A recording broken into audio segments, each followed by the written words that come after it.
नमस्कार मेरे प्रिय भक्तों। क्या आपने कभी सोचा है, जब कोई साधक श्रद्धा से राम नाम का जप करता है, तब उसके भीतर कौन सी अदृश्य शक्ति काम करने लगती है। सदियों से संत, महर्षि और महापुरुष एक ही बात कहते आए हैं। इस कलयुग में यदि कोई साधना सबसे सरल, सबसे प्रभावी और सबसे जीवंत है, तो वह है राम नाम। राम नाम केवल एक उच्चारण नहीं, यह तो एक दिव्य बीज है, जो जब हृदय की भूमि पर बोया जाता है, तो धीरे धीरे अंकुर फूटते हैं, शाखाएं फैलती हैं और साधक का पूरा व्यक्तित्व हरियाली, शांति और निर्मलता से भर जाता है।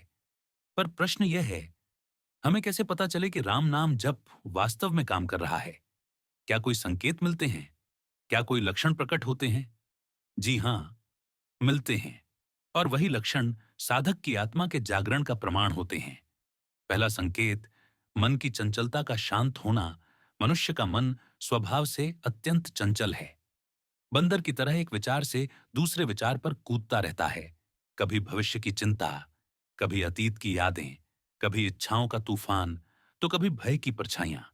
लेकिन जब साधक निष्ठा से राम राम का जाप करता है, तो धीरे धीरे उसके मन में स्थिरता उतरने लगती है। शुरू में यह पल भर की झलक होती है, लेकिन समय के साथ यह शांति टिकने लगती है। साधक महसूस करता है कि उसका मन अब पहले जैसा बेकाबू नहीं रहा, वह ठहरने लगा है, राम में टिकने लगा है। दूसरा संकेत, क्रोध और अहंकार का गलना। क्रोध आग है, पहले स्वयं को जलाती है, फिर दूसरों तक पहुंचती है। अहंकार विष है, जो मन को भारी, कठोर और अंधा बना देता है। राम नाम जप का दूसरा प्रभाव यही है। साधक का क्रोध धीरे धीरे कम होने लगता है, अहंकार पिघलने लगता है। वही परिस्थितियां जो पहले तुरंत गुस्सा दिलाती थीं, अब साधक को विचलित नहीं करती। भीतर एक शांति, एक संयम, एक कृपा बहने लगती है। कबीर दास जी की वाणी यहां बिल्कुल सही उतरती है। जहां दया, वहां धर्म है। जहां क्षमा, वहां आप अर्थात ईश्वर। तीसरा संकेत, हृदय में करुणा और प्रेम का उदय। राम नाम जपते जपते साधक का हृदय कोमल होने लगता है। कठोरता टूटती है, नफरत की परतें पिघल जाती हैं और भीतर प्रेम, दया और करुणा का मधुर स्रोत फूट पड़ता है। अब साधक सभी जीवों में ईश्वर का अंश देखने लगता है। पशु पक्षियों में स्नेह, पेड़ पौधों में जीवन और यहां तक कि शत्रु के लिए भी क्षमा और दया। यह परिवर्तन साधना का वास्तविक फल है। चौथा संकेत, अकेलेपन में भी आनंद का अनुभव। सामान्य मनुष्य अकेलेपन से डरता है, परंतु साधक जब राम नाम में गहराई से डूब जाता है, तो वही एकांत उसके लिए ईश्वर का सान्निध्य बन जाता है। अब वह अकेला नहीं महसूस करता, क्योंकि भीतर कहीं गहराई में एक मधुर उपस्थिति, एक दिव्य संगति, एक शांत ध्वनि राम राम निरंतर गूंज रही होती है। यह अवस्था साधक को भीतर से बदल देती है। पांचवां संकेत, कम नींद में भी अधिक ऊर्जा। राम नाम जब साधक को एक विशेष प्रकार की ऊर्जा देता है। धीरे धीरे नींद की आवश्यकता कम होने लगती है।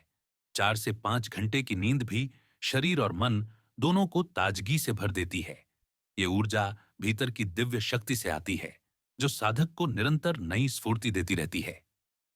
छठा संकेत, दुख और कठिनाइयों का प्रभाव कम होना।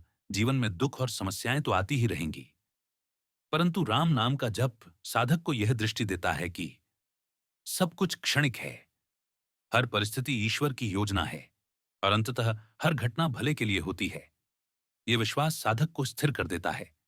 अब विपरीत परिस्थितियां उसे पहले जैसी भारी नहीं लगती। सातवां संकेत, विचार, शब्द और कर्म की शुद्धता। राम नाम हृदय का स्नान है। जप करते करते साधक की सोच स्वच्छ होने लगती है। कपट, छल, नकारात्मक विचार सब पीछे छूटने लगते हैं। शब्दों में मिठास, व्यवहार में सौम्यता और कर्मों में पवित्रता आ जाती है। यही भीतर की निर्मलता साधना का असली चमत्कार है। अंतिम संदेश, जीवन में सब कुछ समझना आसान नहीं।